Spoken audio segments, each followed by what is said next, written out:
viewers, my name is Pastor Yvonne Chipindu. I hope I find you well as we are still continuing understanding the book of Revelation. We are now on chapter 17. I shall read from verse 1 to 2. Then one of the seven angels who had the seven bowls came and said to me, "Come, I will show you the judgment of the great harlot who is seated upon many waters, with whom the kings of the earth have committed fornication, and with wine of whose fornication the dwellers on earth have become drunk." That prostitute is now shown to John. I shall continue to read. "And he carried me away in the spirit into a wilderness, and I saw a woman sitting on a scarlet beast, which was full of blasphemous names, and it had 7 heads and 10 horns. The woman was arrayed in purple and scarlet and bedecked with gold and jewels and pearls, holding in her hand a golden cup full of abominations and the impurities of her fornication. And on her forehead was written a name of mystery, Babylon the Great, mother of harlots and of earth's abomination." Verse 6, "And I saw the woman drunk with the blood of the saints and the blood of the martyrs of Jesus. When I saw her, I marveled greatly. But the angel said to me, 'Why marvel? I will tell you the mystery of the woman and of the beast with 7 heads and 10 horns that carries her.'" Let's hear the explanation in verse 8. "The beast that you saw was and is not, and is to ascend from the bottomless pit and go to perdition. And the dwellers on the earth, whose names have not been written in the book of life from the foundation of the world, will marvel to behold the beast, because it was and is not and is to come." So verse 8, that is the beast, the king, or rather authority. The people in authority operated before, but was not currently operating, but will reoperate. That's a spirit. E.g., when you say you have the spirit of Absalom, we don't mean you are Absalom, but we mean that the spirit that was working in Absalom is the same spirit that is working in you. I need to continue to read verse 9. "This calls for a mind with wisdom. The 7 heads are 7 mountains on which the woman is seated." Verse 10, "There are also 7 kings, 5 of whom have fallen, and one is. The other has not yet come, and when he comes, he must remain only a little while." Verse 11, "As for the beast that was and is not, it is an 8th, but it belongs to the 7, and it goes to perdition.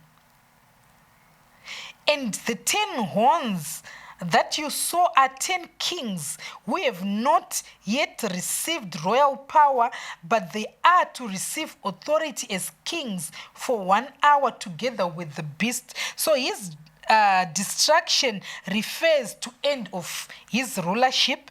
And note, when they're talking about 1 hour, it does not mean 1 hour, but it's only a description of time, a short while, a very brief reign. These kings will agree to turn over their power and authority to the beast.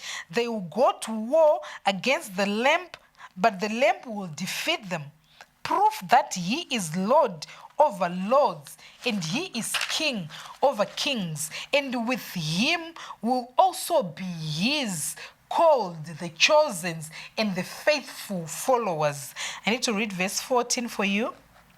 "They will make war on the Lamb, and the Lamb will conquer them. For he is Lord of lords and the King of kings, and those with him are called and chosen and faithful.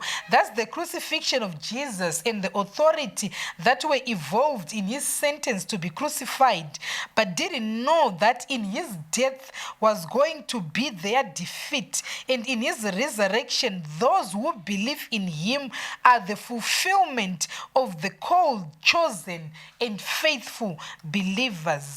The waters that you saw where the harlot is seated are peoples and multitudes and nations and tongues.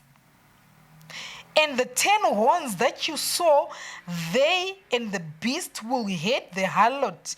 They will make her desolate and naked and devour her flesh and burn her up with fire. That's a realization of their defeat and regret. Why? Let's go to verse 17.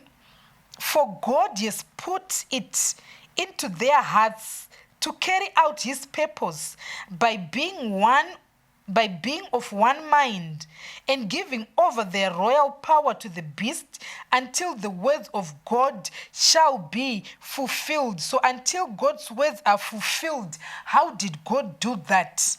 We need to go to 1 Corinthians chapter 2, verse 6 to 8. I shall read for you verse 6. Yet among the mature we do impart wisdom, although it is not a wisdom of this age or of the rulers of this age who are doomed to pass away, but we impart a secret and a hidden wisdom of God, which God decreed before the ages of our glorification. None of the rulers of this age understood this.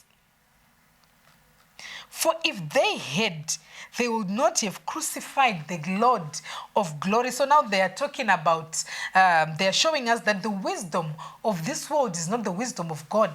For they did not know that just taking Jesus to the cross, they are going to make us being sons of God because we have believed in him. So now if they had known that, they were not going to crucify Jesus Christ. But because their wisdom is not God's wisdom, they thought they were doing a great favor when they crucified Jesus Christ. But alas, so the gospel opposers did not know that killing Jesus was fostering their own defeat. Why? 1 Corinthians chapter 1, verse 18. I shall read for you.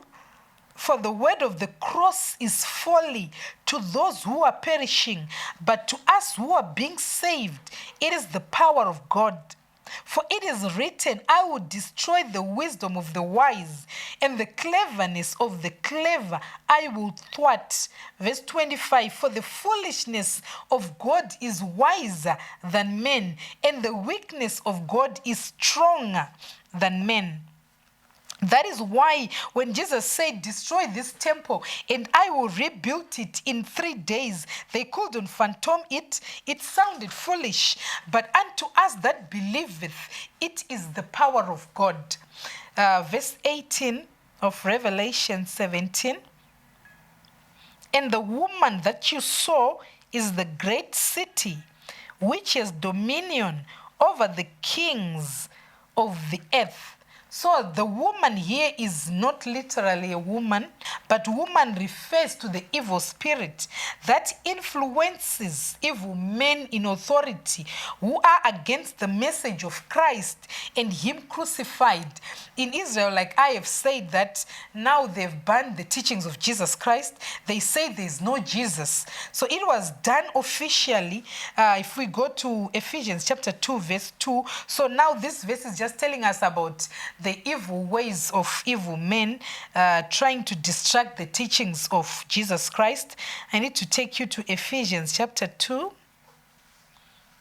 verse 2, in which you once walked, following the course of this world, following the prince of the power of the air, the spirit that is now at work in the sons of obedience. So you filled all your lungs with polluted unbelief and then exhale disobedience. So now, child of God, this whole chapter is talking about those who have not received Jesus Christ, or those who have heard the message and rejected it. Those are the ones who were affected. Like I always said, those are the ones who are marked with the 666, who have or who carry the mark of the beast. So, child of God, if you have enjoyed this message, don't hesitate to like, subscribe, and share. Until we meet again tomorrow, as we are still continuing understanding the book of Revelation. Stay blessed.